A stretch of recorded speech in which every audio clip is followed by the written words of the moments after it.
Bradley Ellis. Yo. I was fortunate enough recently to go up to the Camp Cub offices in San Francisco and play Monster Hunter Rise Sunbreak. Yes. Of course, I was super excited. I do have some caveats with this preview, though, because we were only able to play an hour, which is not a lot of time. Yeah. So I only did 2 hunts, but they were very, very different. Unfortunately, there's not a lot to say about the first hunt, which was against Garron, which is a new monster in Sunbreak, because I was playing with other media people. And this is going to sound like such a diss, but it's just what happened. They just died quickly, and then after they died, they're like, okay, let's move on to the next quest. And so I felt a little cheated on Garron. Well, can you describe this monster to me a little bit? Yeah, it kind of looks like a Tobi Kadachi. So, this four-legged, fanged beast. But other than that, there really isn't that much to say just because I didn't get to get into it. The next monster I'll be able to talk about more significantly.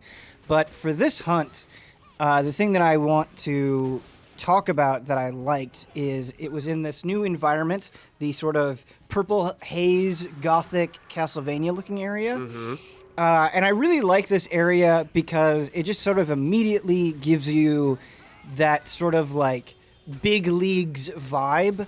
You remember where you initially fought Nergigante in Monster Hunter World? Mm-hmm. I liked that area a lot because it felt like kind of a graduation from where you had been before, where it just felt a little bit more threatening, a little bit more final. This place kind of had that same vibe in a cool way. Yeah, it's like reaching the final zone in an MMO where you're like, this is it. This is the final spot. This feels like the big leagues. Yeah, I feel like when you have something called Master Rank, you kind of need the atmosphere. To celebrate it. And this area had that, or at least what I'm able to remember. The next fight I did by myself, which was against Saragios. And it was a new type of quest called a follower quest. And in these, you can bring in an NPC to hunt with you. Right.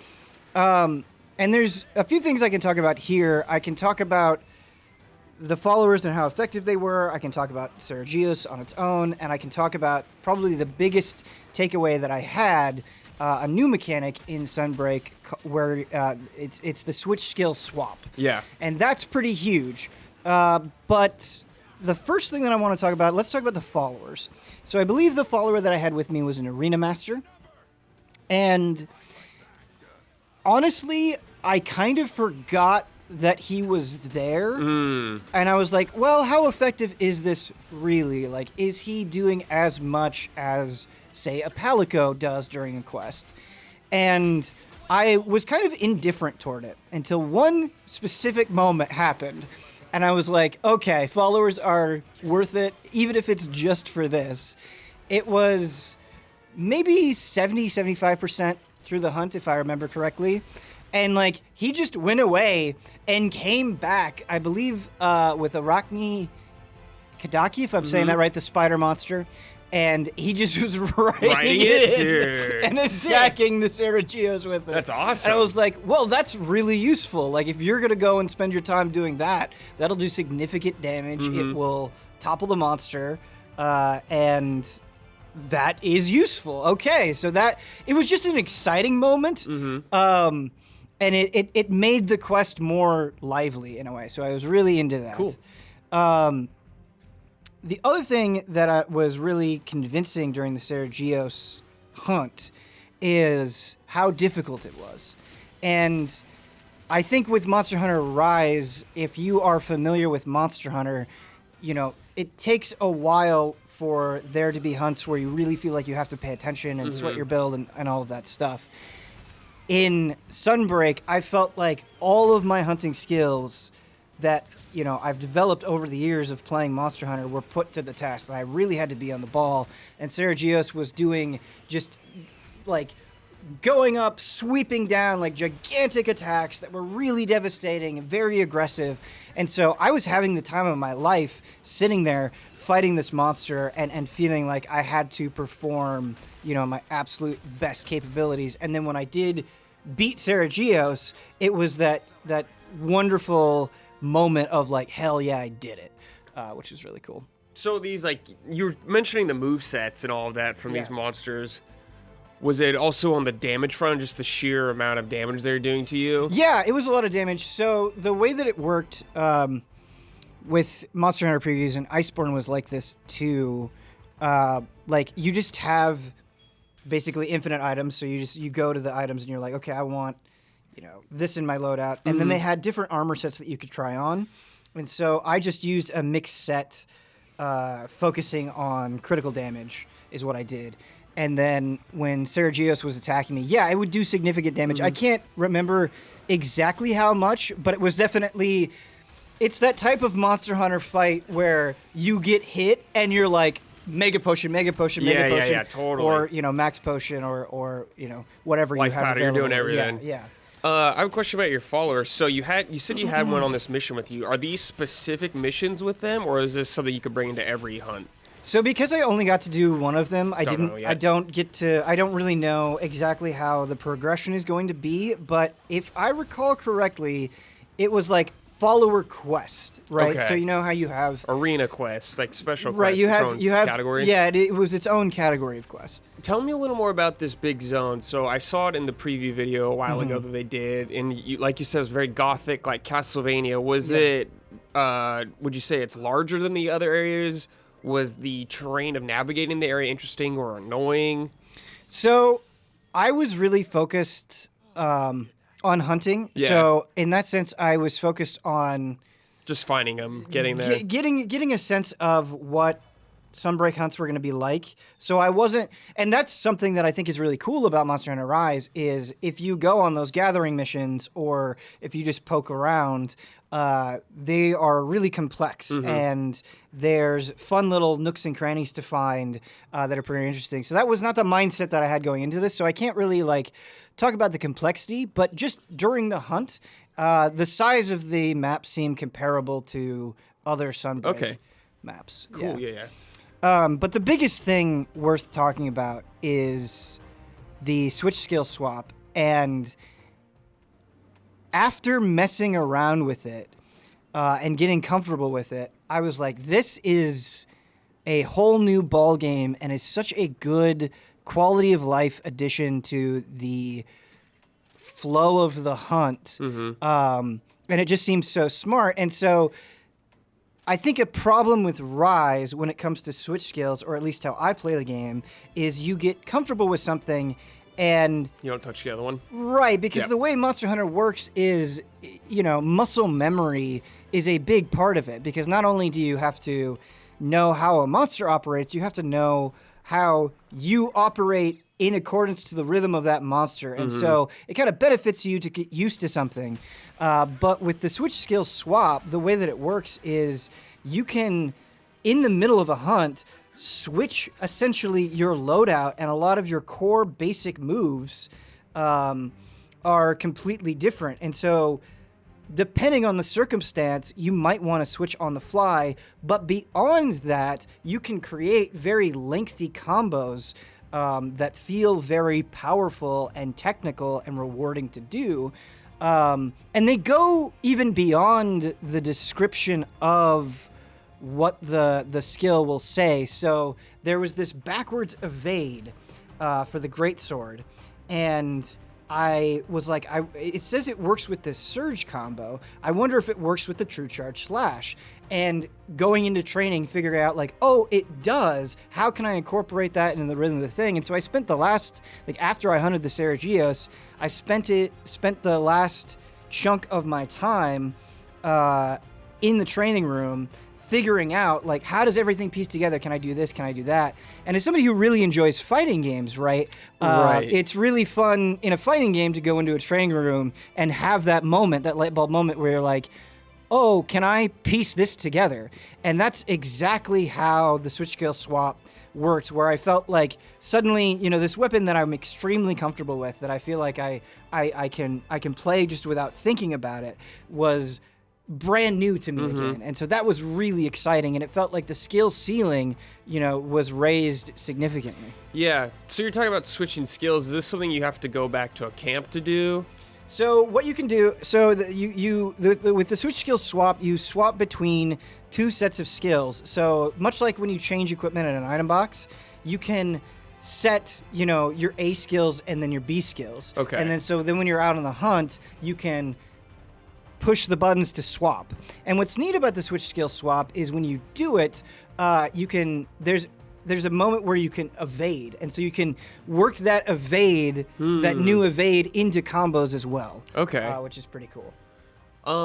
So do you know if these switch skills, this ability to switch between them, two things, are there new ones that you recall? Yes, there are new ones. Okay, great. And is this something that will be introduced maybe only when you get to Sunbreak content, or is this something that will probably be early on in the base game? That's a great question. I bring this up because I feel like Monster Hunter is a deceptively complex game. Yeah. Once you really start getting into it, like you said, it's essentially a fighting game. Playing this game, like going to the training room. Mm-hmm. I always wonder if playing as a newcomer, some things could feel overwhelming, I guess, at times, of learning this moveset. Right. Do you think... I guess it'd be hard to say since we don't know if it'll introduce it in a nice area where players won't feel overwhelmed learning all these things. I think that's already taken care of because the way that you learn switch skills slowly throughout the course of Monster Hunter Rise already, so it's not like you just have access to everything. Like you do quest and you get access to more things, and you can't access Sunbreak content until you beat high rank. It's the 7-star hub rank quest against Narwa. So you have to do that to even get into Sunbreak. And I think there's enough going on to acclimate new players. And really, if you think about the village quests, I think they're simple enough and they're basic enough. And now you have armor and weapons that are meant to kind of fast track people anyway through low rank stuff. Cool. I think that new players is something just based on so many design aspects of Monster Hunter Rise that is kind of at the forefront of their mind. So, yeah, I don't think a new player, or maybe even a player that hasn't played Rise in a while, will suddenly get in there and be a switch skill swap master. Yeah. But it is something, that I think ultimately just makes the well a little bit deeper. And a problem that I had with Vanilla Rise is I didn't feel the same motivation to keep playing for years and years and years. Or not years, it hasn't been out for years, but you know what I mean, to keep going with it. And so I think by making the well deeper, it's kind of more exciting for me, where I just want to be like, well, what if I try this? Is this better? And so on and so forth. So. Did you get a chance to go to the new hub? I was in the new hub, yes. I did not get to spend a lot of time on it, so I feel like I can't really say anything meaningful. Something that is very interesting, right? Like in Rise, when you pull up the map, you can instantly fast travel to any of the sections of Chimera Village. And what's nice about the Sunbreak hub is you can fast travel between the new hub and then the old Chimera Village as well. So you can quickly go between, and so it's very convenient. I remember from Iceborne going in the whole with the new area they added with the cool drink or the heat drink to keep you warm during the snow. Did you notice anything like that this time around? No, and actually that was a design decision in Rise, which I agree with, and now don't even think about, where they purposefully got rid of cool drinks and hot drinks. I mean, I'm fine with it, personally. Yeah, it's something where, like, it just was like a chore that you did, and then, once you got experience with it, it just, you didn't really think about it. So, yeah. No, nothing like that. So, go ahead. The flagship monster does have a new status effect that you have to deal with. Like the and Sarajeos does make you bleed, which you can either you crouch or you can eat a well-done steak. Okay. Yeah. So you didn't get to spend a ton of time with the game. No. No, it was one of those moments where, like, I was playing it and I was just like, God, this is like torture, because I want to, like, I want, like, the next 12 hours. Because there's so much there, and you're like, man, I really want to dig in. Right.